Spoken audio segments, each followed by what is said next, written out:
नमस्ते सबैजनामा म एकाउन्ट गुरु डीटी भन्ने च्यानलमा तपाईहरुलाई स्वागत गर्न चाहन्छु र आज म तपाईहरुलाई डाइरेक्ट न्युमेरिकल तिर लग्छु।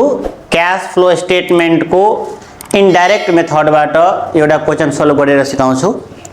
धेरै विद्यार्थीको डिमान्ड इनडाइरेक्ट मेथडबाट क्वेशन सल्भ गर्नु भनेर आएको कारणले गर्दा म आज सिधै तपाईहरुलाई एउटा क्वेशन सल्भ तिर जान्छु इनडाइरेक्ट मेथडबाट।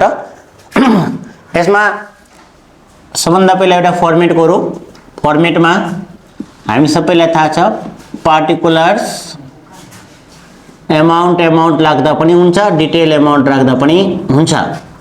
इनडाइरेक्ट मेथडमा सबभन्दा पहिला हामीले बुझ्नुपर्ने कुरा के छ भने हाम्रो नन अपरेटिङ एक्सपेन्सेस र नन अपरेटिङ इन्कम बाट के हुन्छ हामीलाई यो इनडाइरेक्ट मेथड तयार पर्छ। जबकि डाइरेक्ट मेथडमा के हुन्छ त सेल्सबाट सुरुवात हुन्छ, यसमा नेट प्रॉफिटबाट सुरुवात हुन्छ। जस्तो कि एउटा क्वेशन ल्याउँ। ल एउटा क्वेशन तपाईको स्क्रिनमा आएको होला। अब यो क्वेशन हेरौँ त। यहाँ के भनेको छ भन्दाखेरि हामीलाई the income statement of a company is as below. अब यहाँ चाहिँ तपाईलाई एउटा इन्कम स्टेटमेन्ट दिएको छ, sales, cost of goods sold यसै गरेर सबै दिएको छ। तलमा ब्यालेन्स सिट दुईटा हेरको इयर 1 र इयर 2 पनि दिएको छ। तलमा भनेको छ cash flow statement using indirect method, indirect मेथडबाट है। त सबभन्दा पहिला इनडाइरेक्ट मेथडबाट बनाउँदा या त डाइरेक्ट मेथडबाट बनाउँदा जुनसुकैबाट बनाउँदा पहिलो के हुन्छ त cash flow from operating activities cash flow from operating activities. अनि यसमा सबभन्दा पहिला हामी लेख्छौँ net profit after tax and dividend. अब तपाईलाई यहाँ क्वेशनमा हेर्नुस् तलमा रिटेन अर्निङ दिएको छ 1,10,000।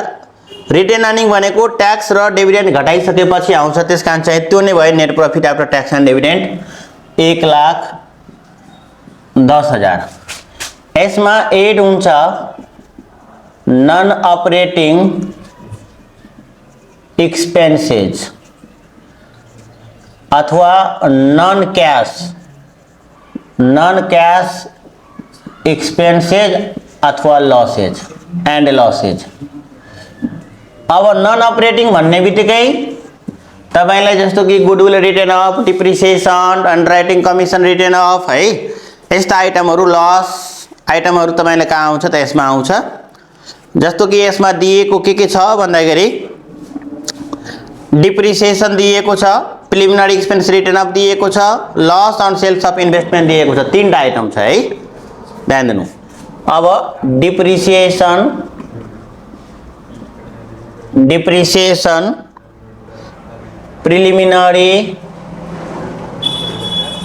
प्रिलिमिनरी एक्सपेन्सेस रिटेन अफ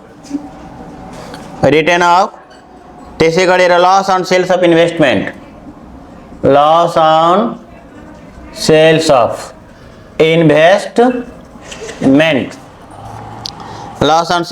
कति डिप्रिसिएसन छ, डिप्रिसिएसन 10,000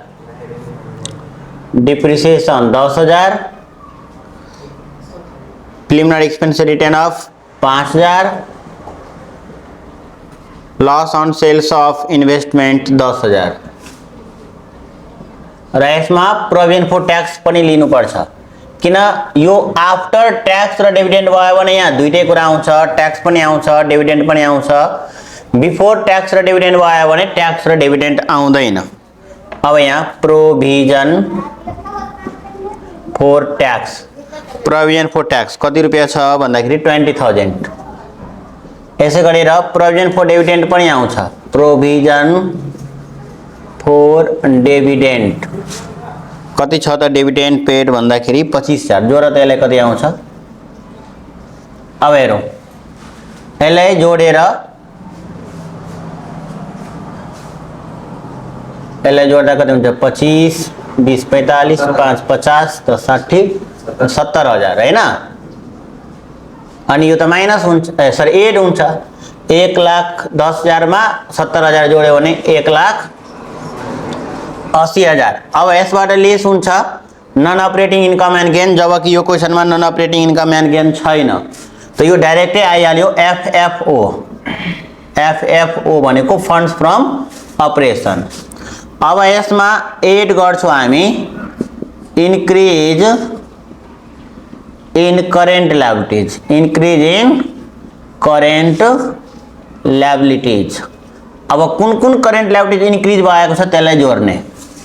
अब यसमा हामी हेरौँ क्वेसनमा करेन्ट लायबिलिटीज के छ त, एउटा सन्ड्री क्रेडिटर छ जुन बढेको छ हैन, सन्ड्री क्रेडिटर 45,000 बाट 95,000 भएको छ, त सन्ड्री क्रेडिटर बढेको छ, सन्ड्री क्रेडिटर 50,000 रुपैयाँ लिएर बढेको छ हैन। यसै गरेर बिल पेबल घटेको छ, यसमा आउँदैन भनेको यो मात्र एउटा के भयो त बढेको करेन्ट लायबिलिटी छ। यसै गरेर तपाईलाई फेरि decrease in current asset, current asset. अब जुन जुन करेन्ट एसेट डिक्रिज भएको छ त्यो पनि जोड्नु पर्छ। अब यसमा करेन्ट एसेट कुन कुन छ भन्दाखेरि एउटा डेप्टर छ जुन घटेको छैन बढिहालेको छ, यो आउँदैन। बिल रिसिभेबल घटेको छ 1,00,000 बाट 75,000 भएको छ, त बिल रिसिभेबल कति रुपैयाँले 25,000 ले, 1,00,000 बाट 75,000 मा झरेको छ 25,000 ले। ल अब कुनै पनि करेन्ट एसेट यस्तो छैन। इन्भेन्ट्री पनि बढेकै छ, घटेको छैन। अब भइहाल्यो यति जोडेर यो 75,000 जोड्दा 2,55,000। यसबाट लेस हुन्छ decrease in current liabilities, current liabilities. अब यो डिक्रिज इन करेन्ट लायबिलिटीज, अब कुन कुन करेन्ट लायबिलिटी डिक्रिज भएको छ भन्दाखेरि हेर्दाखेरि बिल पेबल, एउटा बिल पेबल डिक्रिज भएको छ, बिल पेबल बिल पेबल कति छ 1,20,000 बाट 75,000 मा झरेको छ भने 45,000 ले कम भएको छ। यसै गरेर अर्को करेन्ट लायबिलिटीज छैन। अब increase in current asset, increase in current asset. अब इन्क्रिज इन करेन्ट एसेट में पर्ने आइटम एउटा डेप्टर, डेप्टर बढेको छ, सन्ड्री डेप्टर, सन्ड्री डेप्टर 35,000। यसै गरेर इन्भेन्ट्री 40,000। यो सबै जोड्दाखेरि हामीलाई 1,20,000 रुपैयाँ माइनस हुन्छ अनि हुन्छ 1,45,000। यो 5 1,35,000। अब यसबाट ट्याक्स पेड लेस हुन्छ, जबकि हामीसँग ट्याक्स पेड छैन भने यो नै हाम्रो एक स्टेपको आन्सर आउँछ net cash from operating activities, operating activities. एक स्टेपको आन्सर आयो तपाईलाई। अब बाद बाँकी सबै डाइरेक्ट मेथड जस्तै छ। अब यसै गरेर हामी इन्भेस्टिङ सुरु गर्छौं। Cash flow from investing activities. यो इन्भेस्टिङ एक्टिभिटीज में जति पनि फिक्स एसेट सँग रिलेटेड कुराहरु छ सबै आउँछ यसमा। फिक्स एसेट सँग रिलेटेड के छ भन्दाखेरि तपाईलाई सबभन्दा पहिला त एउटा इन्भेस्टमेन्ट बिक्री भएको छ, त बुक भ्यालु थियो 50,000, loss on sales of investment book value 50,000 हैन, त 50,000 मा घाटा लाग्यो 10,000 भने कतिमा बेचेको होला 40,000 मा। त sales of investment investment 40,000, sales of investment 40,000 inflow हुन्छ किनभने पैसा आउँछ। अब यहाँ आँटेन भने यहाँ लेखिदिरहेको छु। ल यसै गरेर तपाईलाई अब अरू कुन कुन फिक्सेस छ? Increase in plant and masonry हो। प्लान्ट एन्ड मेसनरी पनि इन्क्रिज भएको छ। हेरौ प्लान्ट एन्ड मेसनरी कतिले? 75,000 ले। Increase in plant and masonry, increase in plant and masonry कति रुपियाँ? 75,000 आउटफ्लो। यसै गरेर फर्निचर पनि छ। अब फर्निचर जुन छ 75,000 बाट 50,000 मा झरेको छ।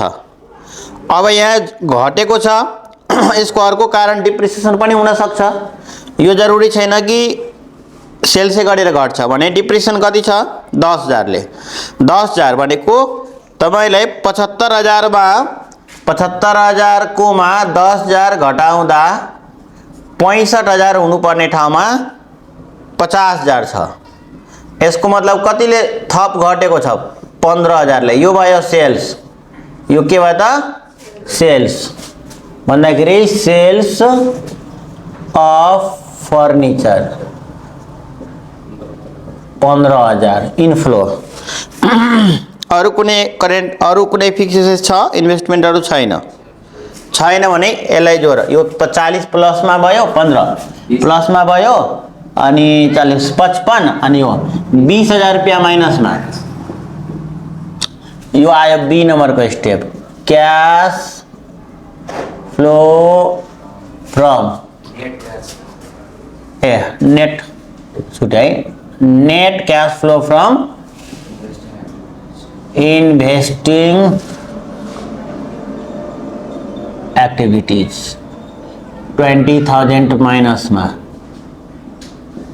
दोस्रो स्टेप आयो है। ऐसे गरेर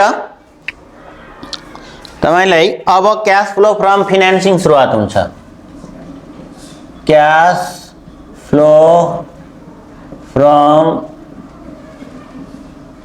financing activities. Cash flow from financing activities. अब यो फाइनेन्सिङ एक्टिभिटीज में पर्ने आइटमहरु के छ भन्दाखेरि शेयर क्यापिटल 2 लाख बाट 3 लाख मा बढेको छ।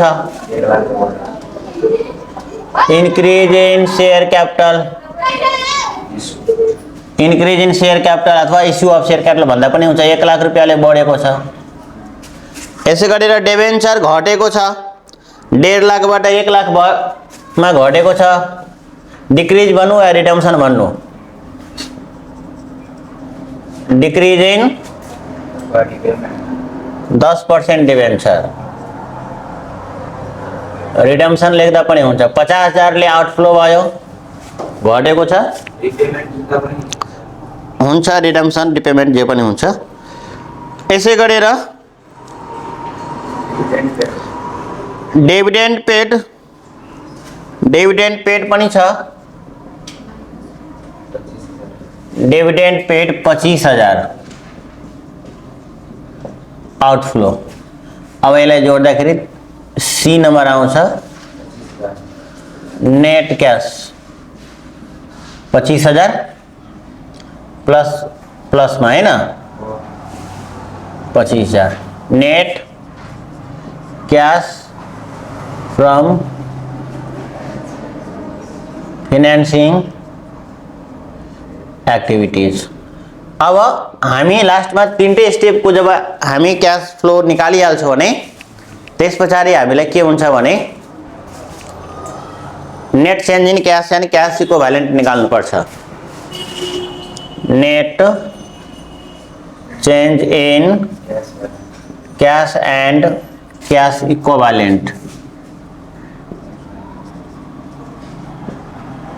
A plus B plus C अब ए को आन्सर, बी को आन्सर र सी को आन्सर हेर्ने। अब ए नम्बरको आन्सर आएको थियो कति, कहाँ आएको थियो यहाँ 1,35,000 प्लसमा, बी नम्बरको आन्सर 20,000 माइनसमा, त 1,35,000 बाट 20,000 गयो भने 1,15,000 हैन। फेरि यो प्लसमा छ 25,000, त 1,15,000 25 1,40,000 1,40,000। यसमा एड गरिदिने opening cash balance, opening cash balance.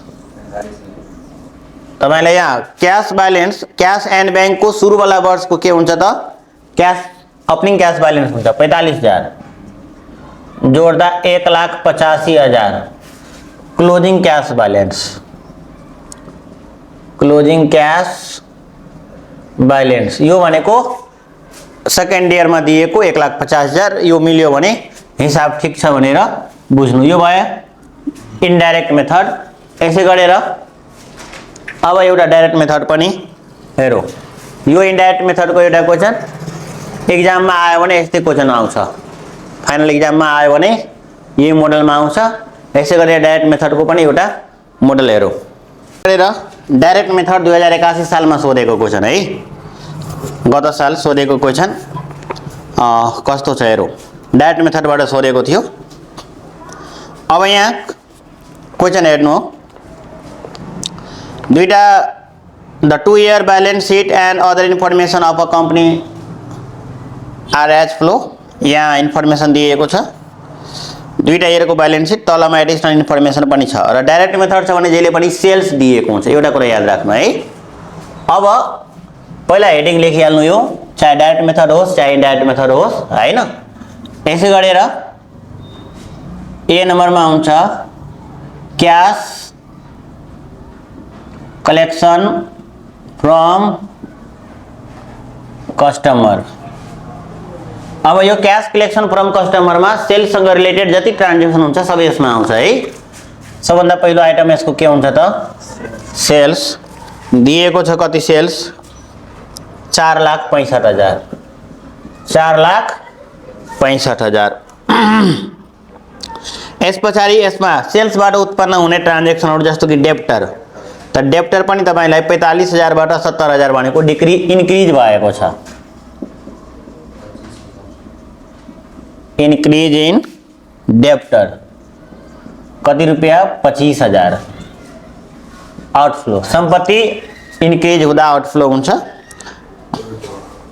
यसै गरेर यसमा अब छैन, यसको छैन भनेको यसलाई जोड घटा गरेर कति आउँछ त, 4,40,000 प्लसमा हैन। बिल डिसेबलहरु एकाउन्ट डिसेबल पनि भएको भए हुन्थ्यो, तर छैन। यो 4,40,000 हुन्छ नि, प्लसमा हुन्छ हुँदैन हेर त, 4,40,000 हुन्छ नि त। 4,65,000 बाट 25,000 गयो भने 4,40,000 हुँदैन। ल बी नम्बरमा क्याश पेड टु सप्लायरमा पहिलो आइटम हुन्छ कस्ट अफ गुड्स सोल्ड। अब यो पर्चेससँग रिलेटेड कुराहरु आउँछ। कस्ट अफ गुड्स सोल्ड छ 2,10,000 आउटफ्लो, किनभने कस्ट भनेको लागत हो, आउटफ्लो हुन्छ, बिजनेसबाट बाहिर जान्छ। स्टक को कुरा आउँछ यसमा। पर्चेज स्टक 75,000 बाट 90,000 बढेको छ।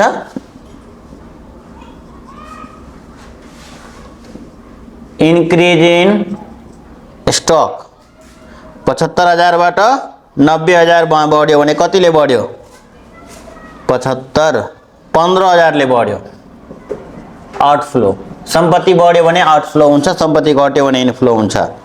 यसै गरी यसमा एउटा क्रेडिटर पनि छ, 30,000 बाट 62,500 मा बढेको छ। इन्क्रिज इन क्रेडिटर, तपाईले लाइबिलिटी बढ्यो भने इनफ्लो हुन्छ, 30 बाट 62 32,500 ले बढेको छ, 32,500 इनफ्लो हुन्छ। यसै गरेर बिल पेबल अकाउन्ट पेबलहरु छ कि छैन, छैन भने नलेख्नुस्, यसलाई जोड घटा गर्नुस्, कति आउँछ यो कटेर बनेको कति भइहाल्छ 17,510 त 2 लाख यो 2,27,500 आउँछ हैन त 2,10,000 आ 15 त 2,25,000 बाट 32,000 गयो त 1 लाख हो 1,92,500 माइनस में किन माइनस वाला बढी छ हैन ल अब यसै गरेर सी नंबर में cash paid to employee and other operating expenses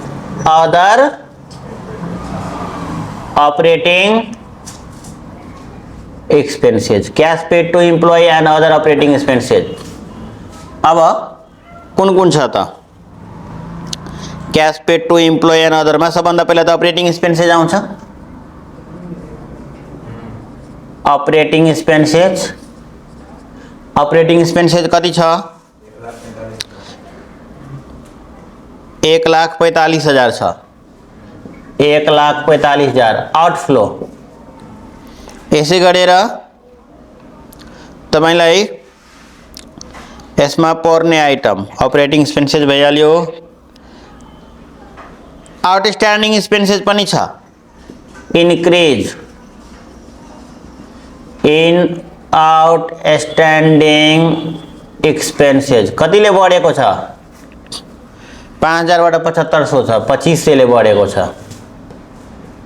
ल्याप्टी छ इन्फ्लो हुन्छ बढ्दा यसै गरेर अरु आइटम यसमा छैन भने यसलाई जोड घटाउ गर्दियौ त 1,45,000 बाट त 1,42,500 1,42,500 माइनस में अब डी नंबर में टैक्स पेड दिने हालेको छ 35,000 रुपया 35,000 रुपया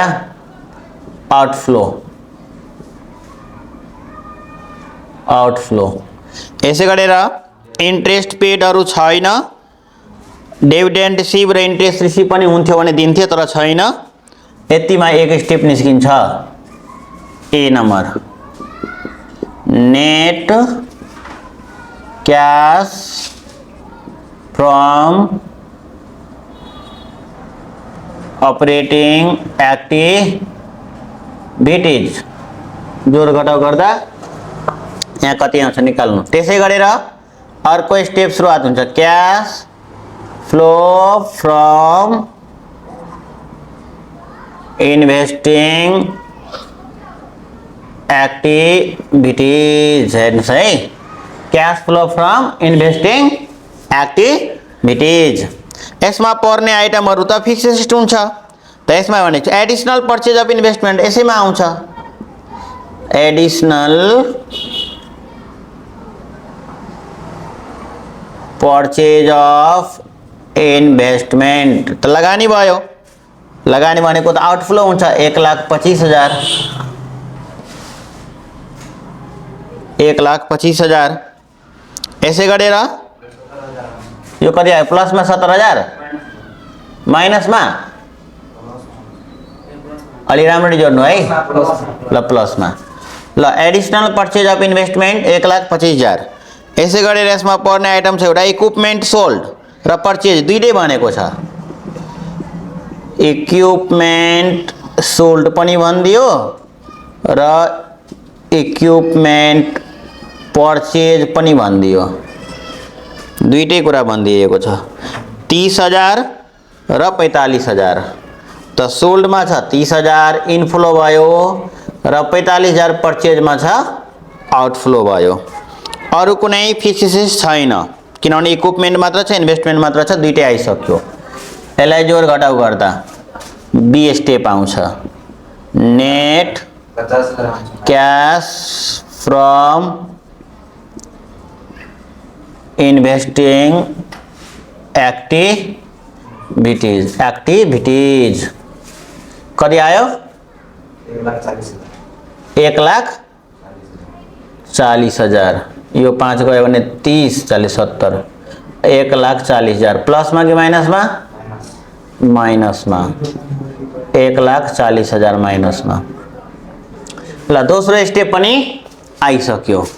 यसै गरेर अब सुरुवात हुन्छ cash flow from financing activities. Cash flow from financing activities यसमा पर्ने आइटमहरु छ। एउटा क्यापिटल 3,80,000 बाट 4,95,000 बढेको छ। त कतिले बढ्यो? इन्क्रिज इन क्यापिटल है।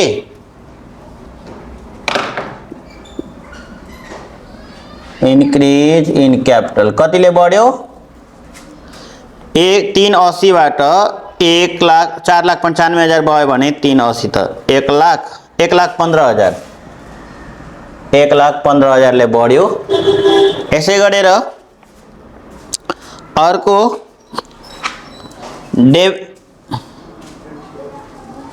अरु के छ? एउटा आइटम के छ? डिबेन्चर घटेको छ। डिबेन्चर के भएको छ? घटेको छ। कतिले? 1.5 लाख बाट 90,000 मा झर्यो। डिक्रीज इन डिबेन्चर 60,000 है ना? Outflow 60,000 outflow. यसै गरेर डिविडेन्ड पेड पनि छ। ध्यान दिनुस् है। के छ? डिविडेन्ड पेड कति रुपैयाँ छ आउटफ्लो त? 45,000। ल यसलाई जोडघटाउ गर त तेस्रो स्टेप पनि आइहाल्छ। ल त्यसपछि अब तपाईलाई हिसाब बन्यो। यसलाई जोडघटाउ गर्दा 1,15,000 आयो। भयो दुईटैलाई जोडेर 1,05,000 त प्लस मा 10,000 प्लस मा 10,000 यो आयो के तपाईलाई? सी स्टेप तेस्रो net cash from financing activities. ल तीनटे स्टेप आइसकेपछि हिसाब कम्प्लिट भयो। अब यसको नेट चेन्ज मात्र निकाल्नु पर्छ है। यसको के गर्नु पर्छ? नेट चेन्ज निकाल्नु पर्छ। अब नेट चेन्ज म यो साइडमा निकाल्दिरहेको छु। यसै गरेर अब हेरौँ यहाँ therefore net change in cash balance. In cash balance त ए प्लस बी प्लस सी। अब यो सबैलाई जोडघटा गर।